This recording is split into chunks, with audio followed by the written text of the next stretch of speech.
Assalamualaikum warahmatullahi wabarakatuh. Seluruh bangsa dan setanah air, jumpa lagi di channel dekat Lobitus. Semoga dalam keadaan sehat, kurang satu apa rahmah barokah, salam Allah curahkan untuk kita semuanya. Gus Faris D dari Gus Atas melantik PWI Laskar Sabilillah Provinsi Batam. Beliau adalah adik dari Panglima sekaligus Ketum PWI Laskar Sabilillah yang notabene berani dengan tegas lantang memberikan pengarahan pencerahan, melantik PWI Laskar Sabilillah Provinsi Batam dan memberikan wejangan-wejangan yang luar biasa. Tidak berlama-lama, mari kita simak pidato beliau lewat video berikut ini. Sekali lagi mohon maaf yang dari Haramatin Nusantara. Assalamualaikum warahmatullahi wabarakatuh. Penanam saham terbesar berdirinya Negara Kesatuan Republik Indonesia adalah Kiai dan ulama Nahdlatul Ulama. Dan ini bukan omong bohong.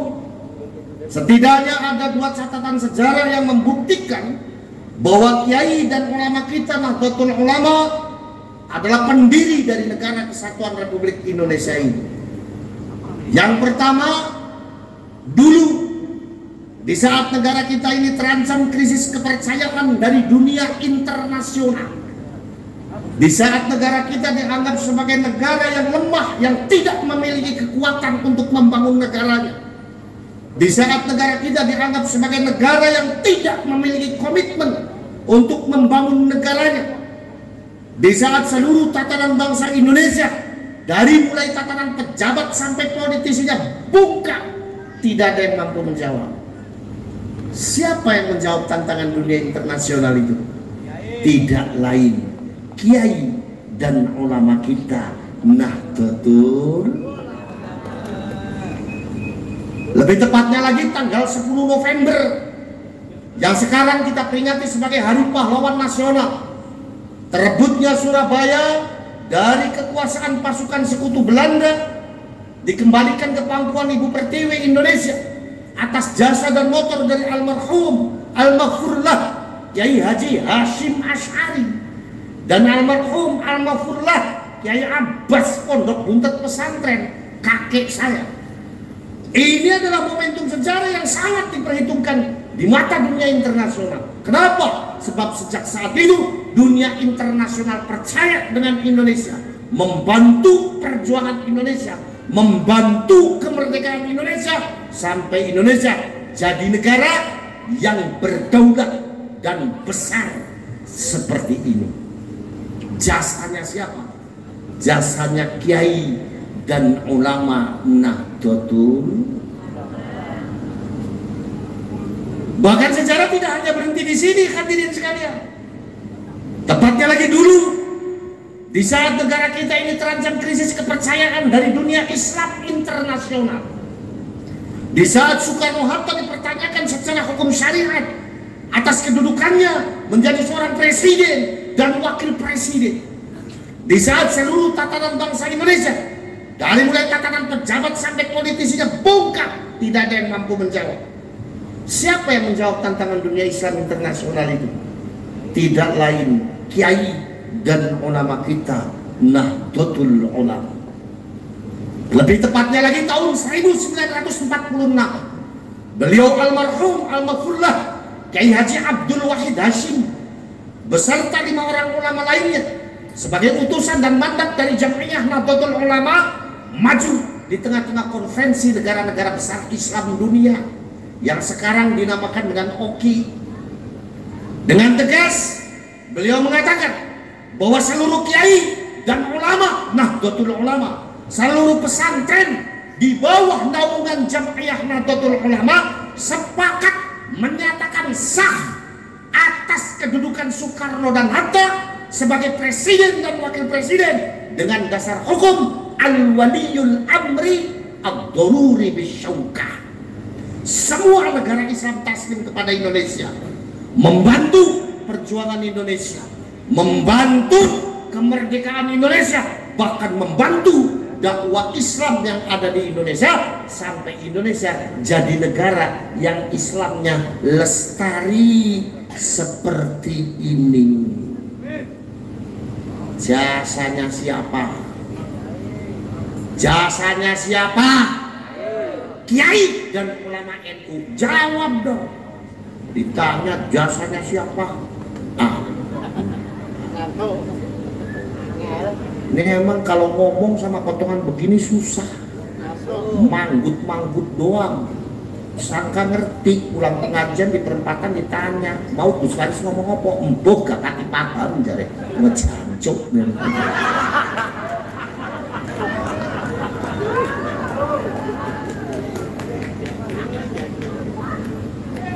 Terus deh. Ini malam ini judulnya panitianya adil, betul apa betul? Yang dikasih air minum bukan yang duduk di sini aja, saya juga dikasih tuh. Cuma di mana-mana yang namanya panitia pengajian sama, judulnya Kiai mesti air putih, padahal saya juga doyan air jeruk, doyan. Panitia.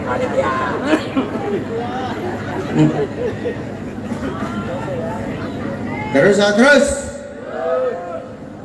Jadi yang membangun dan yang membuat Indonesia siapa? Kiai dan ulama NU.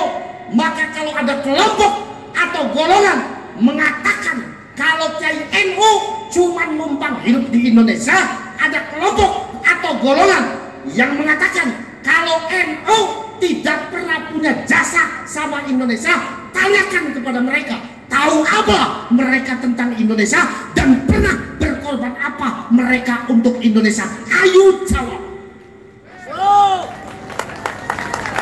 Yang gak iso jawab kepruki rame-rame. Setuju? Cocok ajar. Masuk. Motongan ngene iki lek dicak gelut ya seneng. Siap. Matu. Apa melotot?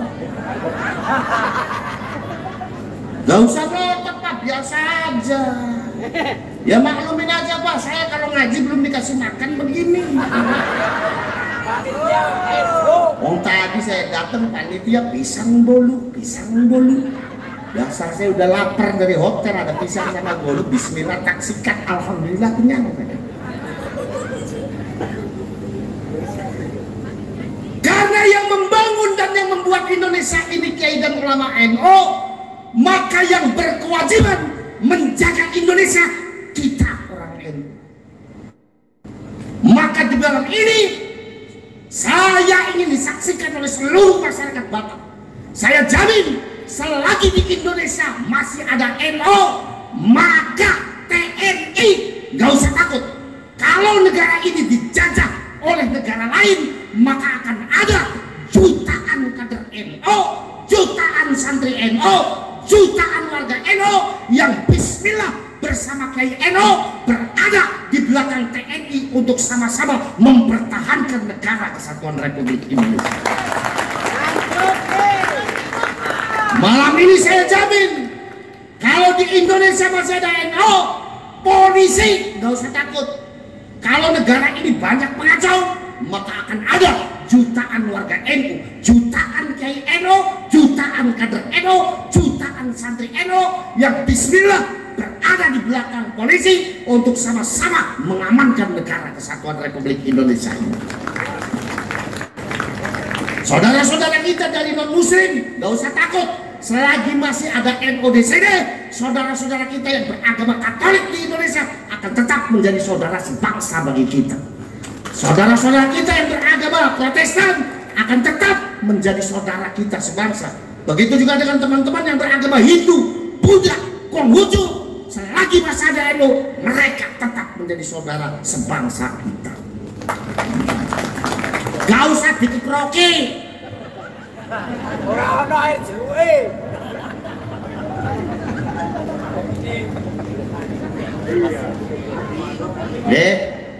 Wis toh.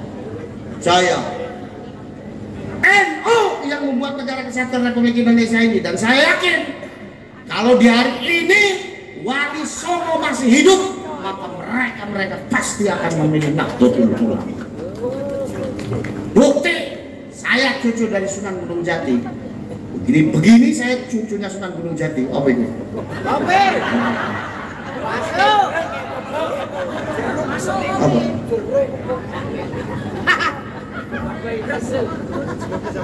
Ini minuman begini di Alfamart 5.000. Kopi di warteg 3.000 ini. Ya gampang nih kalau dijumlah 8.000. Gampang saya nantar pulang uploadnya kurang 5.000, berarti minuman ini duluan. Gini-gini cucunya Sunan Gunung Jati terkenal. Wali Songo turunannya Kanjeng Nabi, berarti saya turunannya Kanjeng Nabi. Orang sagulungnya yang nggak percaya. Jari ngomong kayak mosok putune Kanjeng Nabi urung pesek jancuk.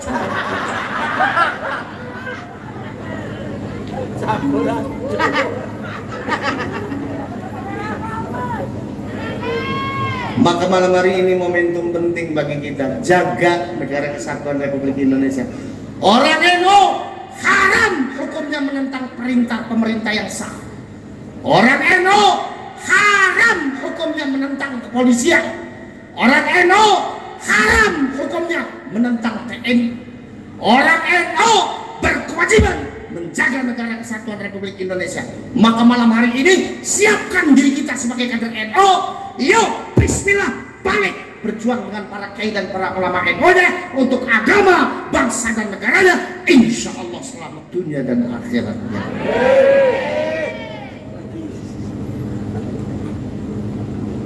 Apa melotot? Baru setengah jam saya udah diplototin terus gitu. Mungkin apa nggih? Mungkin apa nggih? Ini penting bagi kita orang NU, hadirin sekalian. Kenapa? Sebab kalau kita bicara di dalam wilayah musuhnya Islam, Yahudi dalam hal ini merusak Islam di Indonesia dengan sangat luar biasa. Merusak Islam di dunia dengan sangat luar biasa. 13 negara Timur Tengah kalah sama negara seupil Israel, Yahudi namanya. Saudi Arabia dengan kewahabiannya habis. Tunisia habis. Mesir habis. Libya habis. Syria habis. Lebanon habis. Indonesia target berikutnya Habis sih. Konco-konco banser itu kadang-kadang over habisi. NKRI harga mati, mari kita jaga negara kita. Lah koncone sitok hilang gak ketemu kan. Waduh sama saya, Gus, konco saya hilang, Gus. Lah ente gimana? Katanya mau menjaga negara, menjaga konco dewe ae gak. Tapi jangan ngecek sama Banser itu. Banser itu pasukan yang disegani. Sak lawune pisan.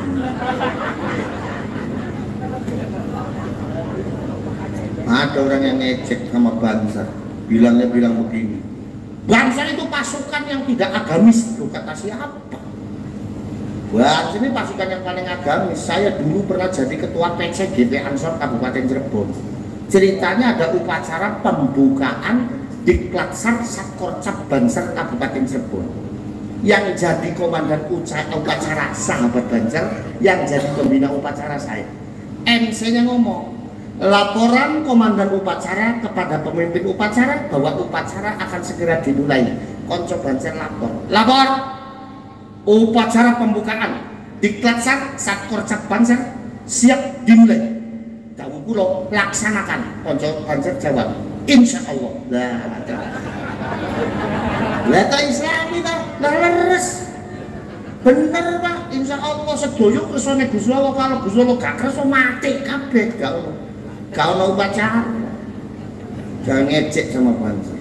Kakek saya Mbah Abbas Pondok Buntut Pesantren, pahlawan perang 10 November Nahdlatul Ulama.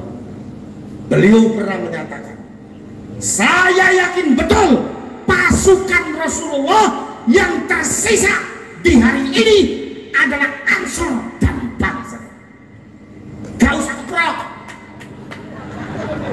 Bojone ilang orang Iki wong Banten ngaji senenge keprot.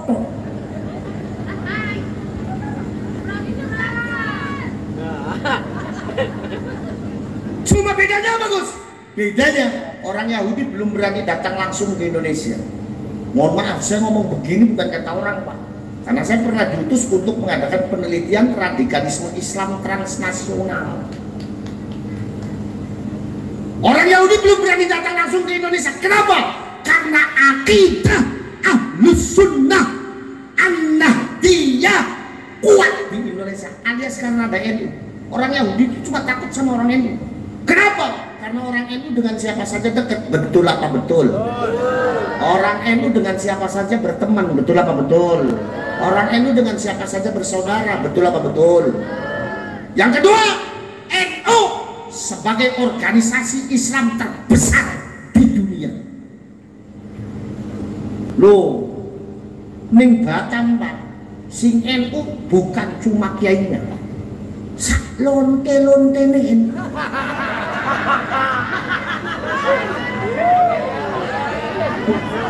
Gimana oke? Loh, akibat di hari ini nih kita ini didoktrin dengan cara tidak benar. Akhirnya uang Indonesia itu senang serba syariah. Kalau bank syariah dari zaman Rasulullah sudah ada, betul apa betul? Sampai jajan lu klepon, diomong jajan syariah, asem mas. Akhirnya karena kita ini tergiur dengan semuanya serba syariah, lonte pada pakai jilbab. Dan tak tekoki mbak kan lonte. Kenapa pakai jilbab? Tuh jawabnya ente. Kulota lonte syariah Gus. banyak diskonnya. Jancut.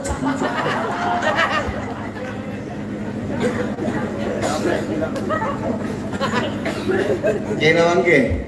Niki enten anggota Dewan Sakti PKB nggih. Kami rutin nggih. Bisa. Hah? Bisa. Hah? Bisa. Amir Syah. Ini Pak Amir. Oh iya, ini PKB. Iya, ini tadi datang songong banget. Saya bilang itu apa? Dewan PKB gak hormat sama Dewan Suronya. Saya Dewan Suro. Dewan Suro tak pecat bukan jadi anggota dewan aja, sak jadi menusuk-nusuknya tak pecat.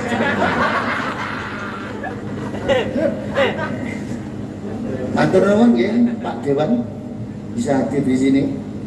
Matur nuwun Pak. Dari Polsek sudah mengamankan acara di sini. Pak Baginda, ini kayak nama B, The Bagindas.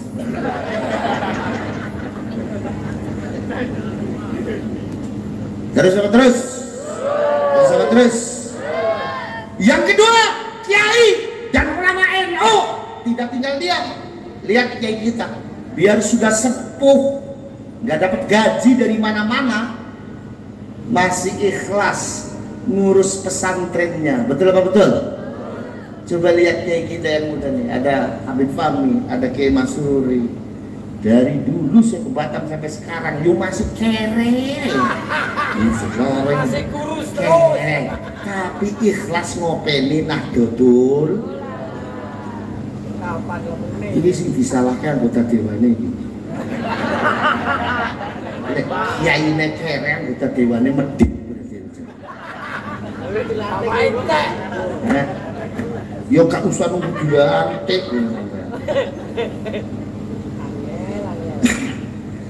Lihat kiai kita di Nahdlatul Ulama, biar sudah sepuh, tidak dapat gaji dari manapun, tapi kiai dan ulama kita masih ikhlas ngurus majelis taklimnya. Betul apa betul? Mengajarkan alif bata kepada masyarakatnya. Lihat kiai kita di Nahdlatul Ulama, biar sudah sepuh, tidak dapat gaji dari manapun, tapi kiai dan ulama kita masih ikhlas keliling nasihatin baik kepada masyarakatnya, sehingga penanaman pemahaman akidah Ahlus Sunnah wal Jamaah An-Nahdiyah di Indonesia tidak melulu ditempuh melalui jalur pendidikan organisasi, tapi juga melalui sentuhan sosial kemasyarakatan, dan itu yang melakukan adalah kiai dan ulama kita yang ikhlas. Tapi bukan berarti orang Yahudi takut, lalu orang Yahudi cuma tinggal diam saja. Enggak. Orang Yahudi terus mencari cara bagaimana caranya Islam hancur di Indonesia. Orang Yahudi paham basis Islam di Indonesia NU. Maka kata orang Yahudi, untuk menghancurkan Islam di Indonesia, pertama yang harus dihancurkan NU. Kalau NU hancur, maka Islam di Indonesia dengan sendirinya akan hancur. Orang Yahudi tahu basisnya NU: 1. pesantren, 2. madrasah, 3. majelis taklim, 4. masjid. Pimpinannya siapa namanya? Kiai dan ulama. Maka kata orang Yahudi, untuk menghancurkan Islam di Indonesia, hancurkan NU. Untuk menghancurkan NU, caranya 1. jauhkan masyarakat dari kiai dan ulama NU-nya. Jauhkan masyarakat dari pondok pesantren NU-nya. Jauhkan masyarakat dari majelis taklim NU-nya. Biar apa? Biar orang Indonesia tidak kenal dengan NU-nya, goblok dengan agamanya, tidak terbina oleh kiai dan ulamanya. Kalau sudah begitu, gampang dibelokkannya.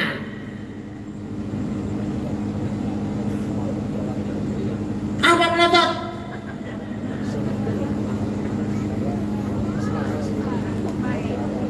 Kalau masyarakatnya sudah tidak kenal dengan NU-nya, goblok dengan agamanya, tidak terbina oleh kiai dan ulamanya, masuk cara yang kedua. Apa?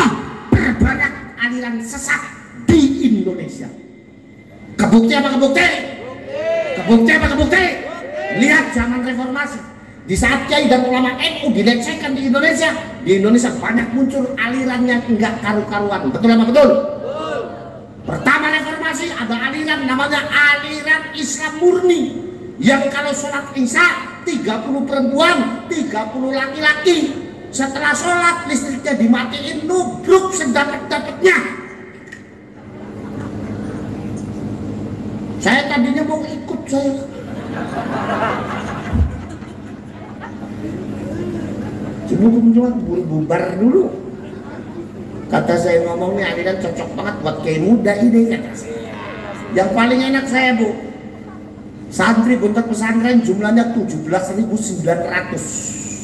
Santri putrinya jumlahnya 7.000. Enak, sholat maghrib suruh kumpul, selesai sholat listrik matiin, tubruk satu-satu. Na'udzubillah nih. Pertengahan reformasi ada lagi aliran namanya aliran Islam Jasun, Jawa Sunda. Tempatnya di Losari Brebes. Nabinya namanya Tukimin.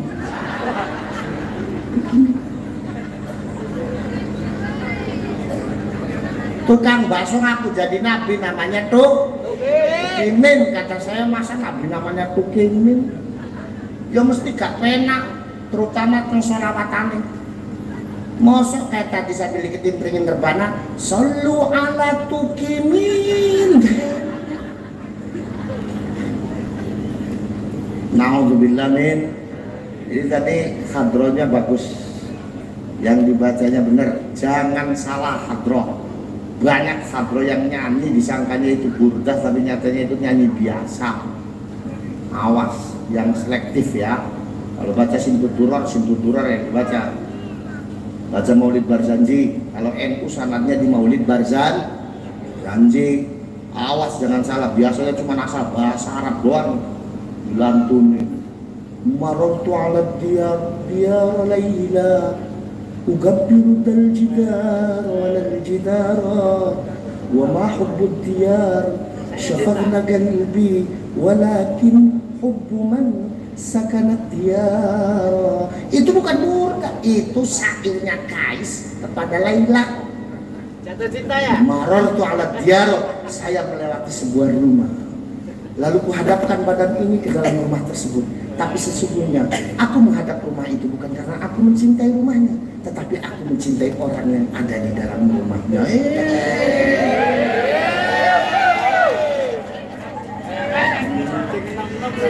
Ngene ngaji Pak. Sekarang di Indonesia ini terjadi Arabisasi. Arabisasi itu gak bener, orang Jawa ya harus mencintai budaya Jawanya, betul? Boleh kita berbahasa Arab, boleh. Tapi jangan meninggalkan kecintaan kita kepada bahasa daerah. Gitu mungkin. Bahasa Jawa itu diciptakan sama leluhur kita, itu disesuaikan dengan tatanan nilai akhlak kita. Gitu betul. Sekarang orang Indonesia kalau ngomong nggak campur Arab itu bilangnya nggak gaya. Anak, antum, ukti, gabal gabul, cokormu. Bahasa Arab itu yang afdol, itu yang Qur'ani. Kalau ada orang meninggal kita ucapkan innalillahi wa inna. Kalau kita melihat sesuatu yang menakjubkan kita ucapkan subha. Kalau kita mendapat musibah di jalan kita mengucapkan astaghfirullahaladzim. Itu yang afdol. Kalau anak, antum, gabal gabul, bukan bahasa yang afdol, itu bahasa biasa. Akhirnya Pak, orang Indonesia ini pas umroh di Arab, bahasa Arabnya sesuai nahwu sorof, tapi kosakatanya nggak bener. Contohnya saya waktu umroh, saya lagi nongkrong di kantin, saya lagi nuang kopi white, kopi tugu luwak, kopi luwak, lompat white kopi. Ditanya sama orang Arab, malkah wa ya haj, ini kopi apa? Saya bingung, kopi luwak nih bahasa Arabnya apa? Akhirnya tak jawab, hadir kahwa allati takhruju min silitil luwak.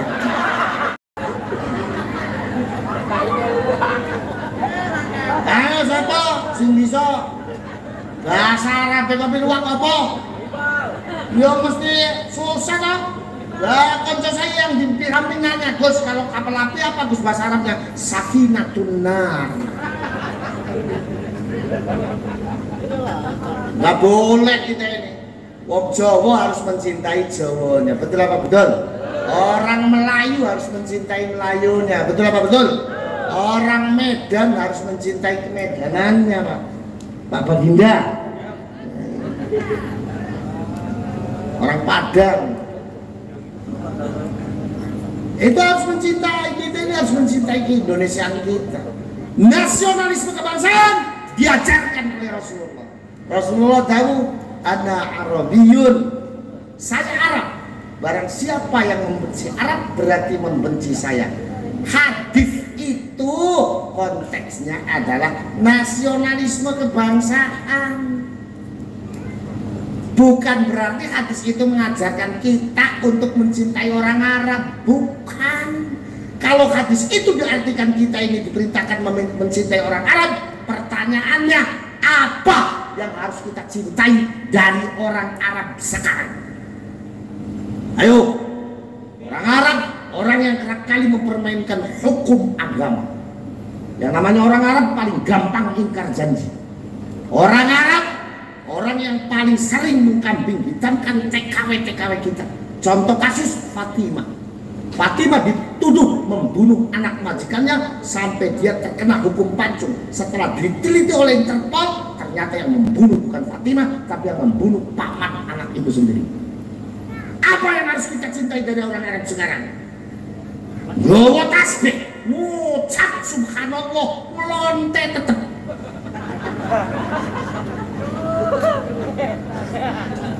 Ayo, orang yang kerap kali mengecehkan wanita-wanita kita di puncak.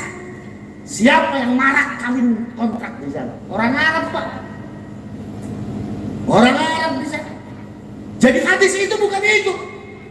Konteks hadis itu adalah nasionalisme kebangsaan. Sebab pada hakikatnya kalau melihat dari sisi nasabnya, Rasulullah itu bukan orang Arab. Rasulullah itu mu'arrab, orang yang diarabkan. Buktinya mana Gus? Ayo kita teliti dari nasab. Beliau cicit daripada Nabi Ismail alaihissalam. Nabi Ismail putra dari Nabi Ibrahim alaihissalam. Saya tanya, semenjak kapan Nabi Ibrahim hidup di Arab? Nabi Ibrahim lahir di Babilonia. Ke Arab cuma nganter istrinya karena diperintah Allah Subhanahu wa ta'ala. Setelah itu beliau uzlah di Palestina. Kalau melihat di hari ini, Palestina letak geografisnya masuknya Israel. Israel di dalam Al-Quran Allah menyebut dengan sebutan bangsa tersendiri, ya Bani Israel. Israel bukan Arab.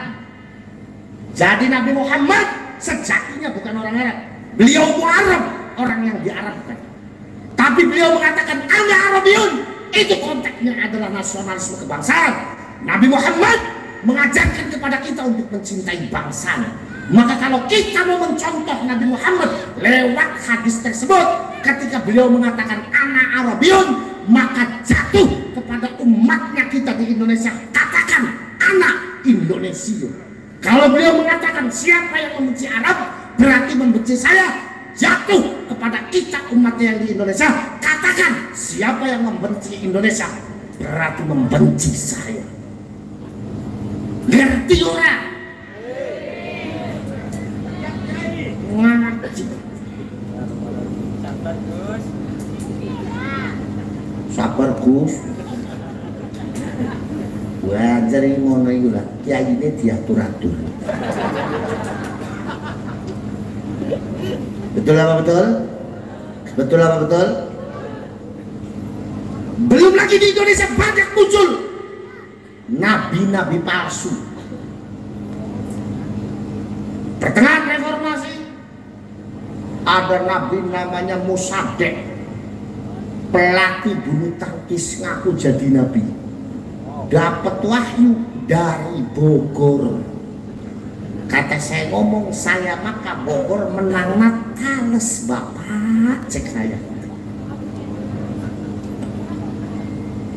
Belum selesai, yang namanya Musadek masuk lagi, giliran perempuan bikin gara-gara.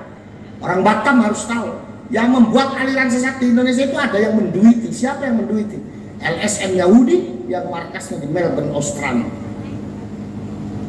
Ahmad Musadek itu dapat duitnya berapa? 100 miliar Pak, untuk ngaku jadi nabi. Setelah Ahmad Musadek, giliran perempuan bikin gara-gara. Ini bayarannya paling besar, 125 miliar. Sebab misinya bukan ngaku jadi nabi, tapi ngaku jadi malaikat Jibril. Siapa namanya siapa? Lia Edan. Wadon-wadon ngaku jadi malaikat jin. Akhirnya ditangkap polisi. Makanya saya ngomong sealam dunia polisi yang paling top markotop cuma polisi Indonesia doang. Bisa nangkep malaikat Jibril.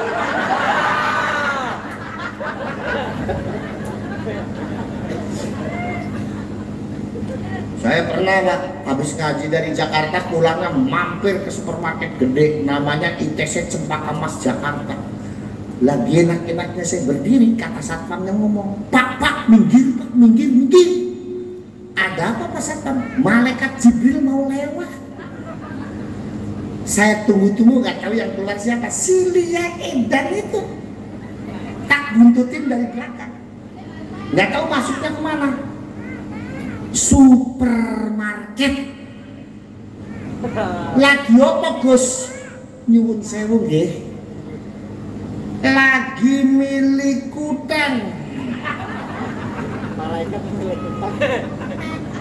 Mosok malaikat Jibril nganggo kutang. Wong jare Quran aja, jare Quran yang namanya malaikat Jibril ini sayapnya lebarnya 1000 dunia. Sayapnya tok. Saya kira bayangnya malaikat Jibril nganggo kutang. Bisa-bisa kain sebatam habis semua ini. Mana kainnya Pak diborong? Buat apa? Buat bikin kutangnya malaikat Jibril. Na'udzubillah min. Belum selesai tentang yang namanya Ledan, masuk lagi. Ada orang dari sebelah timur bikin gara-gara lagi. Ini bayarannya paling kecil Pak, cuma 25 miliar. Sebab misinya bukan ngaku jadi malaikat, bukan ngaku jadi nabi, tapi misinya suruh rubah syariatnya sholat. Sopo jenenge? Jenenge Kiai Roy. Sing sholatnya pakai bahasa Indonesia itu bisa kan semua bisa di bahasa Indonesia sampai sholat pakai bahasa Indonesia Pak. Padahal sih melebet rukunnya sholat gimana kok qiraatul fatih. Qiraatul fatih kayak dimaksud di sini tuh yang Qur'ani. Kalau bahasanya dirubah bahasa Indonesia berarti fatihahnya udah gak Qur'ani lagi, gak sah ini. Makanya namanya sholat tuh harus belajar. Gak sah. Disangka semua bisa di bahasa Indonesia sampai sholat pakai bahasa Indonesia. Sholat pakai bahasa Indonesia lucu, semajid rame. Sing dadi imam bendahara PCNU yai imam. Saking Brebes Jawa Tengah takbiratul ihram jebule Gusti Allah gede nemen. Masa begitu?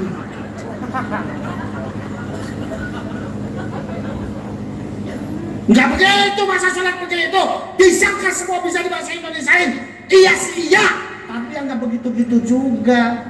Sebab yang namanya Islam ini agama yang paling luas, betul apa betul? Islam itu agama yang paling bisa menyesuaikan dengan budaya manusia manapun, cuman agama Islam. Makanya dalam konteks keindonesiaan di Islam itu ada bahasa yang enaknya pakai bahasa Arab saja, ada bahasa yang enak pakai bahasa Indonesia saja, ada bahasa yang enak pakai bahasa apa saja, ada. Contoh bahasa yang enak pakai bahasa apa saja, contoh bahasanya bagus, bahasanya tembang solawatan. Kata orang Jawa Tengah nembang solawatan, hayu konco podo endang remengi bodoh, uang remengi bodoh jaminane swargo, uang remengi bodoh jaminane swargo. Tembang solawatane wong Jawa Tengah, sing Jawa Tengah kulon pundi Jakarta Betawi, wong Betawi tembang solawatan, hayu kawan sami kiti seneng ibadah, orang seneng ibadah jaminannya surgi, orang seneng ibadah jaminannya surga. Tembang solawatane wong Jakarta, sing Jakarta ngidul Bandung Sunda, cari wong Sunda, hayu rencang sami urang seneng ibadah, urang seneng ibadah jaminan surga, urang seneng ka ibadah jaminan surga. Sholli wa sallim iman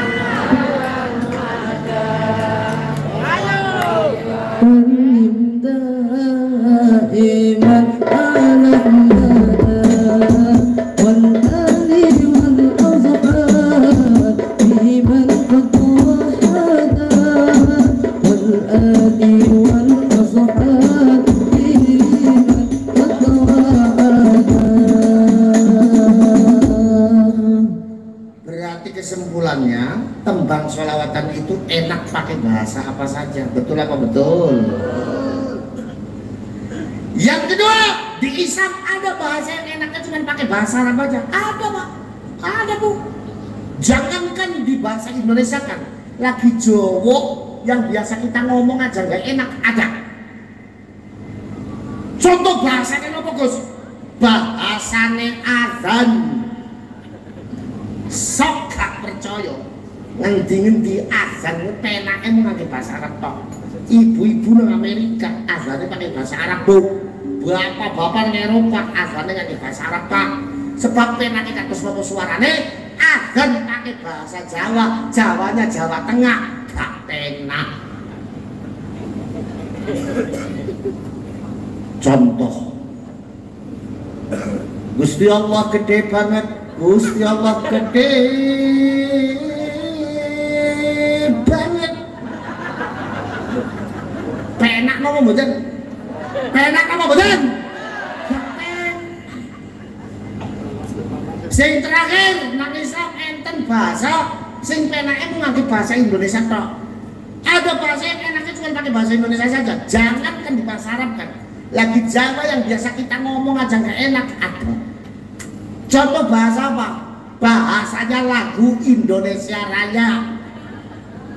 Gak percaya silakan. Di mana-mana yang namanya lagu Indonesia Raya enaknya cuma pakai bahasa Indonesia doang. Sebab enaknya kayak apapun suaranya. Umpamanya ini lagu Indonesia Raya diterjemahin pakai bahasa Jawa. Jawanya Jawa Tegal, Brebes, Malang, Purwokerto, Cilacap, Kebumen, nggak enak. Contoh, Indonesia tanah airku, tanah tumpah darahku, di sanalah aku berdiri jadi pandu ibuku. Di belakang ada orang Brebes, Tegal, Purwokerto, Cilacap, Kebumen, Banyumas, bareng-bareng nyanyi pakai bahasanya sendiri. Indonesia lemak banyune nyong, lemak tumplek getine nyong, nang kanannya ngadeg jadi tekenan bokeh nyong. Enak apa enggak? Enak apa enggak? Enggak enak. Di samping enggak enak, kata yang dengerin ngomong jancuk, raimu nyanyi opong.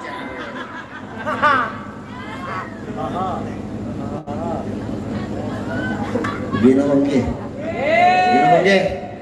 maka gandulan sama Nahdlatul, melu sama kiai dan ulama Nahdlatul. Gini mungkin. Yang terakhir, cara mereka merusak kita dengan menggunakan orang kita sendiri, dengan menggunakan orang Islam sendiri. Bagaimana caranya? Dia buat jamiah-jamiah, organisasi-organisasi yang seolah-olah paling Islam, tapi nyatanya perusak Islam di Indonesia. Ciri-ciri jamiahnya gimana Gus? Organisasinya gimana ciri-cirinya? Gampang. Kalau ada organisasi jamiah ngakunya Islam, tapi ngajak kita untuk khianat dengan muahadah wataniyahnya, khianat dengan bangsa dan negaranya. Ada organisasi atau jamiah ngakunya Islam, tapi ngajak kita untuk benci kepada pemerintah yang sahnya. Ada jamiah atau organisasi ngakunya Islam, tapi ngajak kita untuk benci kepada kepolisiannya, benci kepada TNI-nya, benci kepada kiai dan ulama pesantrennya, kiai dan ulama NU-nya. Itu organisasinya. Di Batam banyak organisasinya, tokohnya banyak. Hati-hati sampai. Yang jadi target siapa? Yang jadi target kita orang NU. Makanya khilafiyah, soal furu'iyah sekarang dibangkitkan lagi, dijadikan alat untuk bertengkar. Persoalan tahlil, persoalan muludan, rajaban sekarang dipertajam lagi. Padahal soal muludan gak muludan dari dulu di Indonesia sudah ada. Betul apa betul? NU muludan, Muhammadiyah nggak muludan, gitu nggih. Soal kunut nggak kunut dari dulu di Indonesia sudah ada. NU kunut, Muhammadiyah nggak kunut, nggak apa-apa, nggak saling mengkafirkan. Betul apa betul? Wong ini apa NU dengan Muhammadiyah itu dibikin bertengkar sama pemerintah Orde Baru. Pemerintah Orde Baru nggak mau ada kekuatan Islam muncul, maka jamiah terbesar Islam di Indonesia, NU dan Muhammadiyah dibikin bertengkar. NU kunut, Muhammadiyah nggak kunut, dibikin bertengkar. NU tahlil, Muhammadiyah nggak tahlil, dibikin bertengkar. Di hari ini NU sama Muhammadiyah sudah bersatu karena memiliki prinsip kebangsaan yang sama. Betul apa betul? Jadi orang NU sama Muhammadiyah sekarang sudah nggak bertengkar soal tahlil nggak tahlil lagi, nggak bertengkar soal kunut nggak kunut lagi. Kenapa? Karena zamannya sudah berubah. Di samping udah nggak ada yang sholat subuh juga.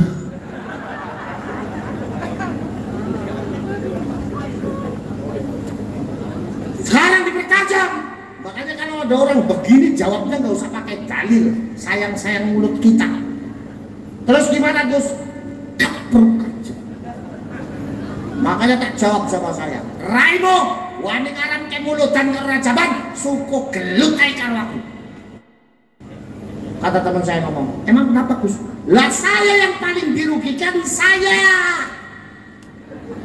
Rugi apa Gus? Ya kalau nggak ada mulutan sama rajaban, entar nggak ada yang undang saya, goblok. Betul apa betul? Ini semua yang hadir orang NU semua. Orang NU semua. Cinta NKRI, cinta Kiai, cinta ulama, cinta Indonesia, suka mulutan, suka rajaban. Berarti CS dengan saya. CS. Bapak-bapak, ibu-ibu senang mulutan, saya senang mulutan. Bapak-bapak, ibu-ibu senang rajaban, saya senang rajaban. Bapak-bapak, ibu-ibu cinta Indonesia, saya cinta Indonesia. Bapak-bapak, ibu-ibu cinta NKRI, saya cinta NKRI.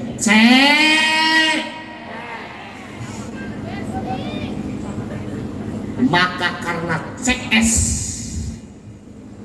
malam ini saya ngaji di sini nggak diamplopin, nggak apa-apa.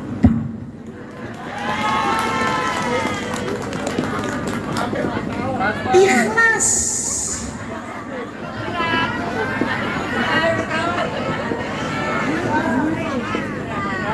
Alhamdulillah, alhamdulillah. Memang potongan begini senangnya cuma gratisan doang nih. Makanya saya ngomong karena CS malam ini saya ngaji di sini nggak diuploadin, nggak apa-apa, ikhlas. Dan cocok ada yang ngomong alhamdulillah. Tapi saya nggak bohong. Saya mah nggak bohong, namanya juga cek. Makanya ikhlas.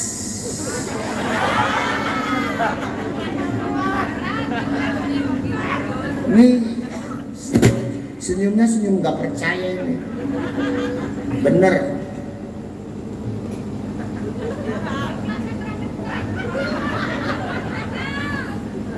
Ikhlas. Sayanya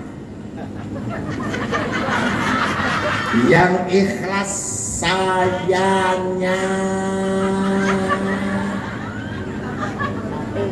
entar yang ngamuk bojonya saya.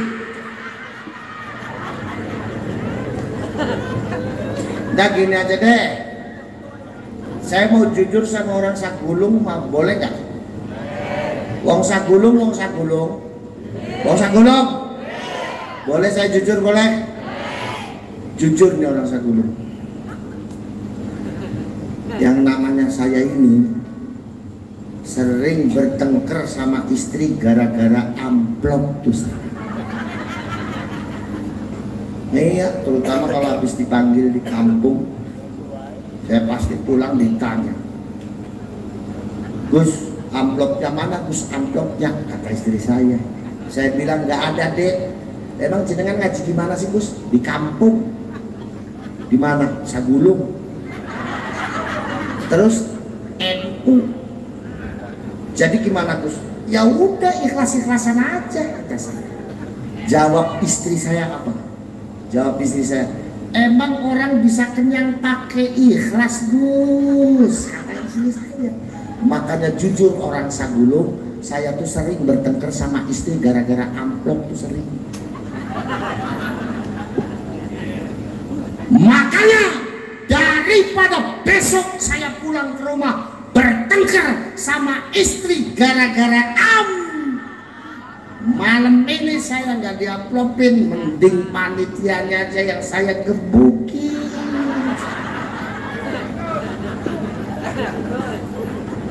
Guyon-guyon, begitu tuh nggak boleh. Betul apa betul? Apalagi bagi orang NU. Bagi orang NU, kiai ngaji minta ongkos dosa. Kiai ngaji minta ongkos dosa. Tapi lebih dosa lagi kalau ada orang ngundang kiai suruh ngaji, pulangnya nggak diangkosin, ini lebih dosa lagi.